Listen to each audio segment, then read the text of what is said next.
Estamos de volta com o Pensamento Jurídico, uma produção da Magis. Participe de nosso programa pelo e-mail pensamento@magis.com.br, pensamento@magis.com.br. Hoje estamos discutindo, debatendo sobre o comportamento do brasileiro perante a legislação, segundo pesquisa da Fundação Getúlio Vargas. A nossa entrevistada é a juíza Edna Márcia Lopes Caetano, da comarca de Santa Luzia, aqui na região metropolitana de Belo Horizonte. Doutora Edna, deixei uma questão para a senhora, polêmica aí no bloco anterior. E quando o poder público, prefeituras, governos estaduais, a própria União, o próprio governo federal, não cumpre a legislação que está lá clara e a regra para todos? Sim, esse aí é um assunto também bastante intrincado, porque, como nós dizíamos antes, em primeiro lugar, cabe ao poder público fazer a fiscalização das leis para todo o bem de uma coletividade. Quando isso acontece, a meu ver, é mais grave, porque nasce aí uma sensação de que aquele que deveria fazer valer nossos direitos está sendo o primeiro a descumprir. É um mau exemplo. É um mau exemplo, exatamente. E hoje nós temos até, e podemos citar como exemplo, a Lei de Acesso à Informação. Que dá transparência nos atos dos governos, nos gastos, né? A chamada Lei da Transparência, que no último dia 16 de maio completou 1 ano e não foi nenhuma novidade.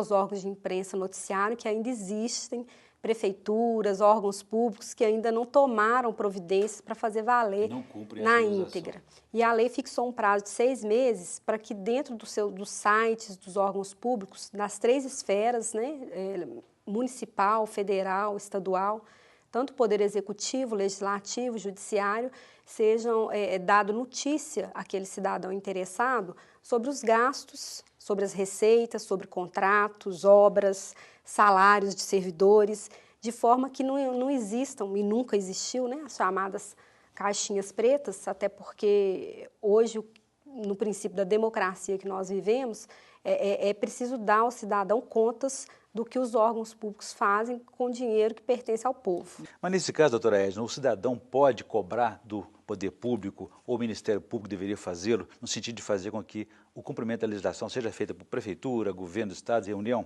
Com certeza. O próprio cidadão hoje tem um canal aberto com a justiça, com os meios de reclamação, junto ao próprio Ministério Público, que se intitula em suas funções institucionais como o fiscal da lei, no sentido de dar valia ao que foi proposto, ao que foi votado nas assembleias, e eu acredito que é a forma mais ampla realmente de poder buscar a aplicabilidade dessas leis. Muito bem. Doutora Edna, eu vou ampliar o nosso debate, convidando agora os estudantes do curso de Direito da Faculdade Promove para me ajudar a entrevistá-la. A primeira pergunta, por favor.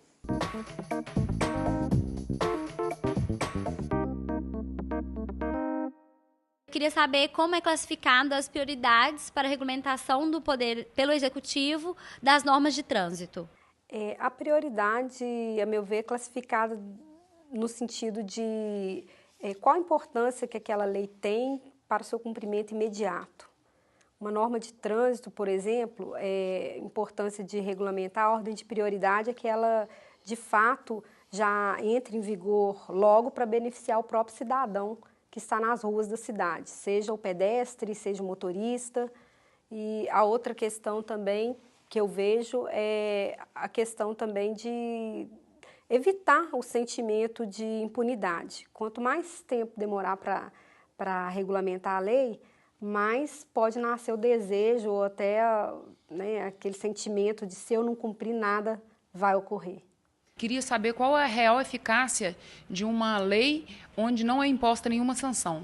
Na verdade, a meu ver, a eficácia dessa lei ela vai cair um pouco no vazio.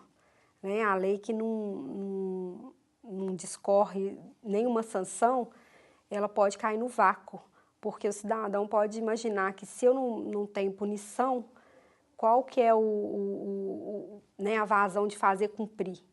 Aí a gente esbarra aí na questão de moral, porque se não houver nenhuma punição, aí vai de cada cidadão a questão da educação popular. Quer dizer, punição ou conscientização, exatamente. Eu não jogo lixo na rua porque eu não vou ser punido, mas atrás da punição existe o dever ético e moral. Jogar lixo na rua é errado, é mau exemplo, vai sujar, vai prejudicar o meio ambiente. a meu ver, é uma questão mais moralizante. Apesar de, se não houver punição, a lei pode cair no vazio, esvazia o conteúdo de eficácia da norma. Mas, por outro lado, o cidadão tem que saber que nem sempre o que só é punido pode não ser ético nem moral. Porque, de acordo com o nosso Código de Trânsito, o pedestre ele tem alguns lugares que é proibido ele trafegar. E qual seria a forma de identificar e punir os pedestres que descumprem a lei, né? Eu acredito que o próprio poder público deve estabelecer mecanismos para coibir esse tipo de conduta e até mesmo verificar quais são os infratores. É sabido que nos grandes centros, nas cidades maiores, existem as câmaras de fiscalização, onde poderiam ser colhidos quais são esses infratores, mas aí nós já caímos na situação de aparelhar o Estado, né? Que tenham esses fiscais apostos nas ruas para que possam imediatamente ao descumprimento abordar aquele cidadão e provavelmente ele vai ser surpreendido ao verificar que, embora ainda não sejamos um país de primeiro mundo, as leis existem e se existem é para serem cumpridas. Muito bem. Agradecer, então, a participação dos estudantes do curso de Direito da Faculdade Promove. Doutora Edna, existem algumas situações contraditórias. A maioria sabe que não pode beber e dirigir. Sim. Ainda assim, usa o celular ao volante, estaciona no local proibido. Por que essa contradição, essa falta de conscientização? Talvez pela dificuldade de aceitar mudança, né? Mudança de paradigmas, mudança de pensamentos. A população precisa se conscientizar, como nós dizíamos antes, que quando a lei é criada, ela não nasce ao léu. Ela nasce porque existiam situações anteriores que pediam a sua criação. Por exemplo, os acidentes, a grande gama de acidentes no trânsito com vítimas fatais, né, derivado do uso excessivo de álcool, do uso indiscriminado de bebida ao volante, já vinha sendo previsto no Código de Trânsito há muito tempo. Como a população tinha recalcitrância de obedecer, precisou realmente majorar, né, as punições. E ainda com a majoração, não é novidade para ninguém, nós vimos diuturnamente nos noticiários acidentes graves envolvendo a direção perigosa, exatamente devido à insistência, né, de alguns motoristas se sujeitarem àquela situação. Comigo não vai ocorrer, nunca aconteceu antes, eu tenho tolerância ao álcool. Então, é por isso que a lei precisa, às vezes, ser mais forte, rigorosa para coibir esse tipo de situação. Ok. Doutora Edna, fazendo um intervalo, eu gostaria que no próximo bloco a senhora contasse para a gente a dificuldade do próprio operador de direito, o juiz, o advogado e o promotor, na aplicação de leis que são contraditórias, até leis também caducas, antigas. A gente volta em instantes.